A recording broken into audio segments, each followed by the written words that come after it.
Podcast. I'm your host, Drew D'Alberto from the Winners Award Group showroom here in Coconut Creek. I got a couple of new friends today, new guests. Mike Connor, who is I'm going to make sure I get this right, the foundation president of the Kappa Alpha Psi Impact Foundation. Correct. Thanks for coming up. And then he brought another friend with him. Is the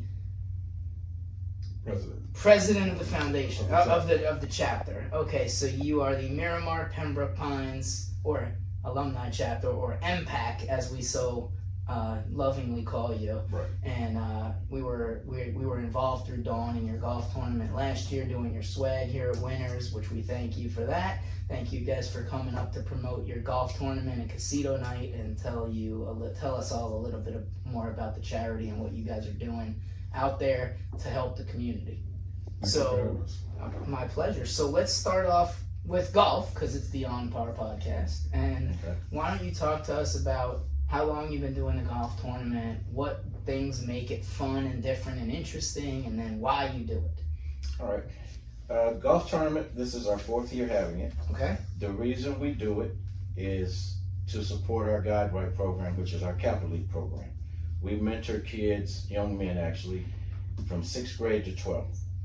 The goal is to develop these young men and to provide scholarships and training for them to go to college, and then support them after they go to college. Okay. So basically, I actually went to an event. I watched people give out scholarship checks, like $30,000 worth of scholarship checks, and I wanted to know how they raised the money. Okay. The answer was a golf tournament. Aha! All right. So when I got the answer as a golf tournament, I went, I can do that. So we started the golf tournament in order to raise money to support our programs. I like it. So my ultimate goal is to give out at least $50,000 worth of scholarships every year. Okay. So we have scholarships for our Kappa Leaguers. We also have medical scholarships for people who are interested in the medical field. We have an HBCU scholarship for people who are interested in HBCUs. And we have a community scholarship that is open to anybody that's not affiliated with us, including females. And then we have a scholarship that we give to a daughter of one of my fraternity brothers. That way we have males covered, females covered, the community is covered. Mm-hmm. And I want to get it to $50,000. So when you jumped into doing the golf tournament the first year, right? And you said I could do it, not knowing anything, because I did it too. A couple years ago, I did my first golf committee, and I was the chair. And what were your learning experiences from the first year? Because I mean, the first year's a learning experience. The first year is all about relationships. And if you have every year, it's all about relationships. If you have no relationships, you can forget it. So you have to have contacts at golf courses. You have to have someone who knows golf intimately. Yep. And knows what golfers are attracted to, what courses they are attracted to, that kind of thing. What time of year to do it, because we're in South Florida, so we can't really have a golf tournament when there's thundering and lightning every day. So you have to strategically pick a time to have it in the right golf course. Yeah. Then you have to learn to network. So you can actually get golfers to come and get people to register and raise money, because ultimately it's a fundraiser. Yeah. I mean, I was told the first whack at it that I needed 6 committee members that were going to work their butts off, and a bunch of other people helping behind the scenes, and I found that to be actually a low number. I think it's more than that. Well, initially the first year we had a committee. Okay. But all the committee members had full-time jobs.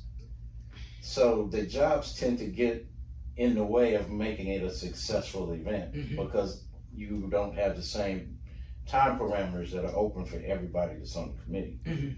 So strategically, you have to get a golf consultant involved, somebody that can do all the stuff that we really don't know how to do or have a clue to do, that you can count on, that has relationships, which is how we met you. And you intelligently hired Dawn Smith at Gold Crown Golf Services, and you know that definitely. And I've had experiences with the wrong golf tournament planner, and then I've worked with Dawn for a couple years now and known her for longer, and it makes a huge difference. Yeah, it huge does. Difference. So shout out to Dawn.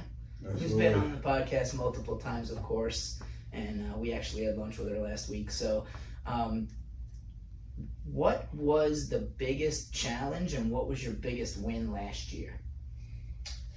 Biggest challenge last year was having the event Columbus Day weekend when Carnival is in South Florida. Okay. Okay. And having a casino night for the very first time the eve before the golf tournament. Okay.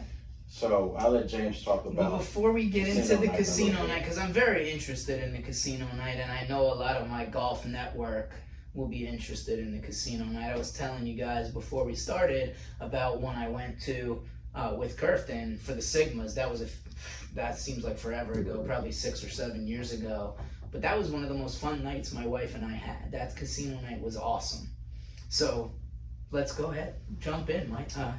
Not Mike, James. Yeah. Jump in, James. Let's hear about it. Well, again, just like Mike said, last year was the first time that we said, all right, we want to have sort of a build-up into the golf tournament to kind of get everyone hyped up about the golf tournament. So the idea of the casino night came up, and it was a lot of fun. It started on that Friday night. I think we might have started around 7:30. We had roulette, we had poker, we had blackjack. We had, and I can't think of the name now, the gentleman, silent auction for sports paraphernalia. Obviously drinks. We had music, and the setting. It was really good, and it was a great build up to kind of hype up. And then we finished what we felt was early enough so that people wouldn't have an excuse that they wouldn't to not go to their be tea back in time, time for their tea time. Yeah, So I think for we their ended shotgun start, I should right. say. See, one of the things about casino night and the time for the golf tournament is a 1 o'clock shotgun scramble. Look, if I had a casino night, I would do the same. We chose 1 o'clock so people can sleep at night if they stay up late the night before. Because in doing the research, we found that these tournaments that tee off in the morning, people didn't make it because they were still hungover from the night before. So this way they can do both. Mm-hmm. So give us the date of the casino night. Give us how we can get in there. Give us the date of the golf tournament. It's probably the same website, but how do we register for these awesome two events, back-to-back night events? Casino night is October the 11th, 7:30 p.m. at Woodmont Country Club. Okay. The golf tournament is also at Woodmont on the 12th. The registration site, you go to Impact Capitals, MPPACKAPPS.org. Click on events. You'll see the golf tournament pop up.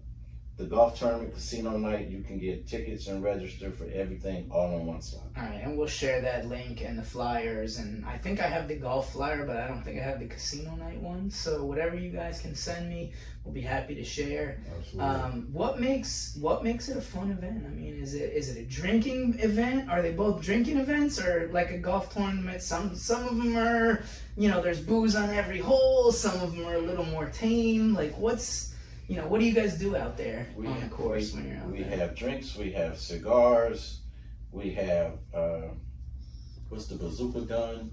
Yeah, we have bazooka gun. We have obviously food and drinks.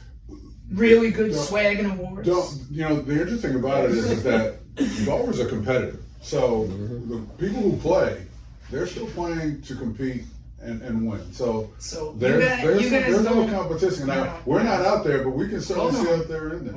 You guys don't play golf, you told me. You both admitted. You both admitted that you don't play golf. So I'm going to burst your bubble a little bit on the competitive thing on charity tournaments. Charity tournaments are known for the biggest cheaters get the win. Well, maybe they did, because we gave out awards afterwards. Longest drive. You're like, maybe they did, because that guy couldn't hit a ball at all, and he somehow won the tournament. Go ahead, Kirk, what you got? Longest drive and closest to the pin. That's when you get the realistic. No one really cheats on those, though, right? It's more on the, but when you get a when 58, someone shoots a 49 when you get a 58, or 50 or something. I don't think we had, right. You didn't have that. Do we know? Okay. No, we So didn't. I was going to say, this may not be the biggest cheating tournament, or you guys just didn't know that. So, keep that in Probably mind. didn't know. Keep that in mind, so when you're giving the awards out, you can razz the people. Especially if like everybody's saying like, oh, those guys don't play golf, or those ladies don't play. Whoever wins, it doesn't matter. So, but Well, that's cool. So, it's two really fun events. You're gonna raise a bunch of money. You're gonna put the money towards mentoring these young minds into going to college. And you guys were kind of telling me, and I didn't want you to tell me the story before we started, but you said, and I think Mike, you said that you haven't really lived until you've been on a college tour with a whole bunch of 18-year-olds. So why don't you give us, because that's the stories I want to hear. I want to hear that story. We do a couple things, and then I'll get into that. Okay. We do etiquette. We teach them how to tie ties. We have a lessons to live event where we teach them how to respond if you get stopped by a police officer. Okay. One of the members of our chapter is the retired police chief from Miramar. So he does an excellent event with them, answers all of their questions related to what you do when you get stopped by a police officer. So we do all of that stuff, essay writing, public speaking. But for the college tour is basically our 11th and 12th graders. Yeah. So the first year that we did our tour, we left Pompano on a bus at 2 a.m. Okay. We had 38 high school young men, juniors and seniors, on this bus. Okay. We went to South Carolina State, Norfolk State, Hampton, Virginia State. Then we went to DC and went to Howard. Okay. We went to Changing of the Guard at the Arlington Cemetery. We did the Capitol Building. We did the African American Museum. We did the Supreme Court. Fed them. Left and went to North Carolina. Did University of North Carolina, Duke, North Carolina Central, Fayetteville State, Savannah State, Daytona Beach on the way back. Alrighty. So that's a lot in 6 days. We left It was Monday morning at 2 a.m. non-stop. and we got back here on Saturday. Yeah. So you haven't lived until you're on a bus with a bunch of high school kids for a week. So give me one. I mean, give me something, man. What happened on this The trip? key is they sleep on the bus, they wake up at the hotel, and they want to stay up all night. And because you've been awake on the bus, you want to sleep. Because you're not 18. And then you get the calls from the people at the front desk. Your kids are keeping all the patrons awake. Yeah. So you end up being awake all night too. Well, you're smiling. You're smiling, James. So why are you smiling at that one? Well, again, I didn't actually go on that particular one. Earlier this year was the first time we actually flew. We put them on a plane, our juniors and seniors. And most of them had not been on a plane ever. Some of them had, but you find, you're right. You'll find that sometimes that's the first time. Some of them may have been out of the state of Florida. Okay. But we flew, and our focus was Georgia. We went to Clark Atlanta, Morehouse, Georgia State University, and I'm forgetting one. Emory Riddle, right. And we took them there, and so it was a little bit better. We rented cars and vans while we had them there, went around, and got an opportunity. So ours wasn't quite as hectic as that. And now that we realized that we could pull off and actually fly tentatively in 25, we're planning on essentially a North Carolina trip. When you think about the number of schools within that state, again, we fly up there, we get a chance to visit more schools and maybe spend a little bit more time, because the way it's set up, we have a tour guide. They obviously talk about financial aid. They talk about the criteria to get into the school. And then we were able to go throughout the entire campus to the various business rooms. You see what the dorms are like, and every school was prepared for us. As a matter of fact, when we went to Clark Atlanta, apparently there were multiple visits from schools and we each had our own assigned tour guide where we were able to just go through the campus, and they give the historical perspective. We talk about what the undergraduate, baccalaureate degrees and the different opportunities the kids had. And we actually have one of our Kappa Leaguers who were seniors actually is attending Clark Atlanta, one of the schools that we attended, and that was the first time he was thinking about it, but that was the first time he was able to actually go and visit the campus, and so that was pretty good. And is your organization able to partner with like the Epic Foundation at all? So AJ Donaldson has been on the podcast before. We did their charity tournament down in Miami Lakes. and he runs the Epic Foundation, and it's kind of seems like it would be a really good synergy with you guys because you're college focused and he's more trades focused. Because he actually was an engineer by trade, but he you know, because he grew up as an at-risk youth in his own words, and he went to college, got his engineering degree, decided he hated engineering, and he was really passionate about teaching young people that, you know what, college is great and it's got its place for a lot of people. But it's not for everybody. There's other options. No, There's other options, not even right. that it's not for it. Just well, that, you know, we want to explore. Other options. All, That's a you great know, point. because We not haven't- every kid you mentor is gonna say, you know, I want to be a CPA or a doctor or an attorney Right, or correct. whatever. And you know, the argument out there today is that you can make more money learning a trade and not have all that debt. And there's That a is a big yin question, and, though. there's a yin Right. and yang to it. Right. So I think that, you know, if you want, I can introduce you guys over to the Epic Foundation. Absolutely. You know, Yes, you guys thank you. can. It seems like you don't compete, is what I'm trying Right, to get right, at, right. So, it would be another tool in your toolbox to serve the kids Right, that you're yes, mentoring. absolutely. So, that's interesting. That's really cool. So.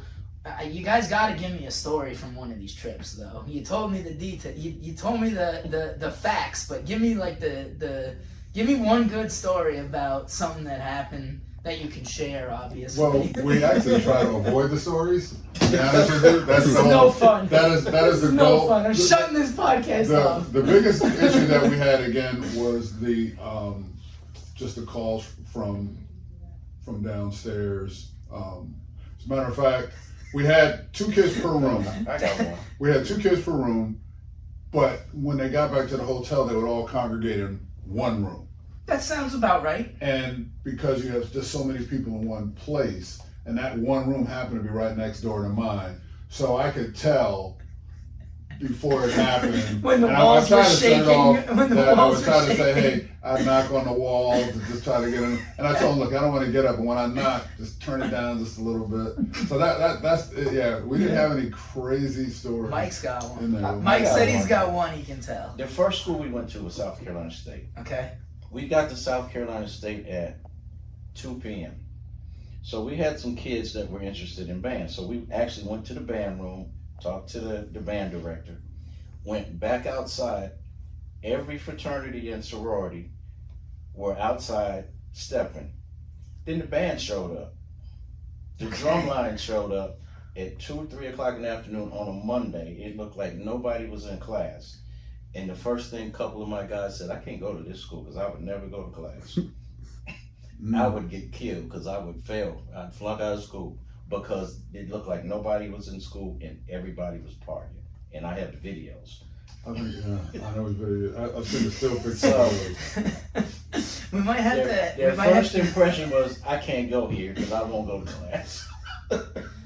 You know, it's funny because people ask me why I went to Indiana when I lived in Florida, because people in the Midwest and the Northeast looked at me like I was an alien, because why would you leave paradise to come to the Midwest? And that was the most asked question I got freshman year. And I said, look, not only were they begging out-of-state students to go there by giving them scholarships and for anything. I mean, I'm 5'5", 160. I wasn't playing college sports, right? So, you know, I had decent SAT scores and my grades were okay, but you know, South Florida schools, how hard is it to do that? Right. And I went and visited the campus, and there was so many beautiful women walking around. I get it. I'm not gonna lie when I tell you that that was factoring into the decision-making process as a 17 or 18-year-old or whatever I was at the time. So it's an interesting point that you make there. Where did you go? And then, Indiana University, Bloomington. I lived in. you realize that's where Kappa PSI was founded. I did not know that. Yeah, we were founded on Indiana University campus. That's why I had It's a small 5th, world, man. January 5th, 1911, Indiana University, Bloomington. That's where we were. In 1911. 1911. Gosh, that's a long. When you said Indiana went to school there, I was like, I wonder. I went that's to where we Indiana. were. Yeah, so it For was. Kappa PSI, we got a. We had a good basketball pretty- team back then. Back in the day. And pretty girls, yeah. Our basketball teams, our football team's coming up, but our basketball team, it. Anyway, so what do you guys do when you're not card carrying MPAC Foundation president, chapter president? What do you do? What's your regular business? Like, what do you do? I am a consultant for Allstate Insurance Company, Good Hands people. Okay. I am. Well, they have to pay us to advertise. Right, exactly. They're too big a company. They need to pay us to do ads. But primarily, I am responsible for the state of Florida regarding, unfortunately, for the more significant injury. I'm on the injury side and the claim side. That's got to be a thankless. That's got to be a thankless job. Whereas I'm the one who got to sign off on the unfortunate ones. You're the one fighting with the personal injury attorneys, basically. Well, I have other people do that. I'm the one. Oh, that's good. I'm the one who has to sign off on the money. Got it. Yeah. Got it. Okay. And Mike? And I'm an inventory manager for Coca-Cola Florida. Okay. So we have about I've heard of these companies before. 1.7 million cases of product in our 2 warehouses. I went to that warehouse, just at the sideline. We had an event with our Kappa leaguers, ironically, and we were right over there. And so, Mike said, "Hey, we were going to talk about something." So we went over to his office. So he took us for a tour on. But I have never seen so much like Coke and any product you think is unbelievable. My mother-in-law and sister-in-law and wife are, I can't say Coke addicts because that sounds wrong, but okay. they drink a lot of Coca-Cola, I guess I should say. So yeah, they're big fans. So maybe we'll have to arrange some kind of Coca-Cola night. We can make it for the charity too or something. And the reason I don't golf is I ride a bicycle 3,000 miles a year. Look, man, I got more than one hobby, so I don't want to hear your excuses. Right. What's your lame excuse, James? I was a runner. Okay. I just got a new knee in December. You know what happens to runners when they retire? They The same thing that happens to everybody else that retires. They take up golf. It's never too late. Well, I might have to do that because I'm getting back into it. But no, when I couldn't play basketball anymore, I say runner. Let me get jog. Runner would suggest that I really had a good pace. That's not really. It was more distance. Yeah, distance running. Distance and just doing that. And he's been trying to get me on a bike for a while, and I'm just kind of afraid because I think the word is dropped. The real riders. I'll get dropped. I will not be able to, that means I can't keep up, and they will leave me behind. It will happen. My wife does the Run Disney races. Okay. That they wake up at like 4 o'clock in the morning and run around Orlando, and you know about this? Those people are fanatic, man. Mm-hmm. And she doesn't even train. She's a maniac. Wow. She just goes and runs a 5K, a 10K, a half marathon, and a marathon back to back in 4 days. Right. I think I'm married to a cyborg. When she does stuff like that, I told my daughter, I'm like, I think your mom might be part. She's 9. I think your mom might be part robot because nobody runs. Incredible. Who runs a marathon without training? Like, is that No. you're a run? You But I don't distance. do no. I had to work my way up for sure. Yeah. And unfortunately, I've got to work my way back because, like with anything, with the knee, I'm like, oh my gosh, now I got to work back the cardio to get right back to being able to do it. Because I thought the doctor said, well, you really can't run anymore. He's like, no, you can run. Anything to avoid getting dropped with him. It's time to start I playing don't golf. run around my car. How do you guys have a golf tournament and not play in the golf tournament? It's best ball. You just learn a little bit and then get out there. Just putt count. That's where I can go. What happened to look? We're really good at bringing the booze and the cigars around. Like that's how you spin it, right? For sure. Well, what else? I mean, we're kind of coming to the end here. What else do you guys want us to know about these 2 awesome events coming up that we didn't go over? What did I not ask that I need to know? Well, there's just a lot of fun both days. If you it. want to have some fun, relax, have a good time. Is the casino night an entry fee plus gambling, or is it just you go there and gamble your butt off and the money that you lose goes to charity? The entry fee is $75. Okay. The money you lose goes to charity. Goes to the charity. And I really wasn't a gambler, but I taught myself how to play roulette. How'd After the that- casino how'd that- last week. how'd that go for My you? wife doesn't agree with me, but Are you gonna share your roulette system? because I didn't know how to play. Oh, here we go. This is So gonna be I got good. to practice, and it didn't really cost me a lot of money. See, so you can use it as a learning experience. Got it. Yeah, because you learned at the casino last Yeah, year. and then you take it on a cruise ship or a casino. It's okay. I know how to do this. So when you go and you win money at one of those things, it almost feels good, but also like, you know, you should donate some I was up $400 or $500 from not knowing how to play. And So I then was you like, gave yeah, it all I back. Did you give it all back, or did you Sure walk I did. away? Well, Okay. it was my charity. So I was gave gonna it say you're all gonna back. give it back anyway. So, But I got to play longer giving it back. so you See, you there's a you, key to you that. got into roulette last year. What do you play at casino night? Well, I'm a poker guy. Oh shoot, here we go. A shark. I grew up playing cards with my cousins. I mean, we play for pennies or anything like that, whether it was spades or gin rummy or anything. I like love that story because my So, grandpa right. was my favorite human being ever to set foot on this earth, and he taught me how to play poker when I was a little kid with pennies on the Yeah, we carpet did at my that. parents' house when he'd be I babysitting learned how to play us. bidwits in college, Okay. you know, so Okay. more stuff like that. I didn't do the roulette, but I think this year I'm going to use that as a base to do because we do have a cruise coming up next. A cruise June. for the organization?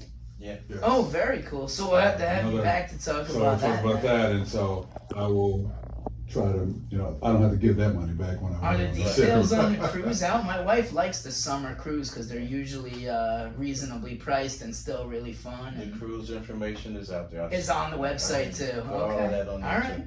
Kappa's It's Impact Foundation.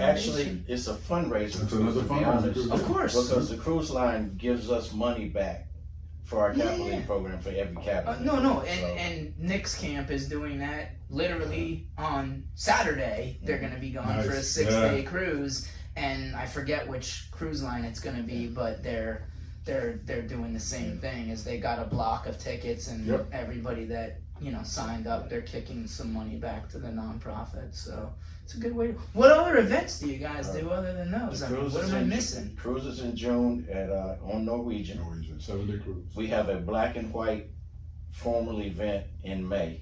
Okay. At that event, we actually give out our scholarship checks and we invite all of our sponsors. Okay. Because what I really want them to see is that what they give to us, I want them to see where it goes. Nice. So we do scholarship checks at that black and white event, and that's in Weston at the Western Hills Country Club. Very nice. And that was a great idea. I like that Yeah. venue, and it's 15 minutes from my house in Right. Davie. It's so a that's great, good great one. venue, and Mike came up with that because you can go and get a lot of people to donate money to it, but he came up with the idea is that we wanted them to see firsthand of where this money goes, and by doing that, we had them actually make and commit to the following year right then and there, because it's not a matter of okay, well we do that because as a we do business, Publix, wherever it is, we're giving scholarships out to these corporations. He said, you know what, I want them to actually see it, and it actually really benefited. Now they're committed. They see how it is, and we will continue to invite them to that. We had Debbie Watson Schultz, had representative from her office came, and they gave even certificates to our graduates as well as a Nice. result of that. We get about $17,500 worth of checks. That's really Just awesome. past May. Well, listen, guys. I want to get it to 50. I mean, keep up the great work, and if you're looking for auction items still for any of those events, I think I still have a Muhammad Ali signed plaque that the On Par Podcast and Winners Award Group can give to you guys, so you're not leaving here empty-handed, and we can help you raise a little money for the guys. You're going to make me take up golf. Yeah, man, I tell you. That's the only way you get it. I have been accused of being a vortex of creating golf addicts, so It's okay. there's worse things to be addicted to in this world. though, right? We all come from the same another mother because we all bald. That's right. That's We all it. have the same That's it. exact It's hairstyle. right. We Low look maintenance. at our barber in the mirror. Yes, for sure. Well, Absolutely. guys, I really appreciate you coming up. James, it was nice meeting Thank you. Mike, Nice you and meeting I you. met at the Pompano Kappas. It's been awesome. My pleasure. Come back Appreciate you. anytime. Thanks, and man. Thank you again. Thank you so much. That's it for the On Par Podcast. Check out the Kappa's Impact Foundation Casino Night and Golf Tournament, and we'll catch you next week.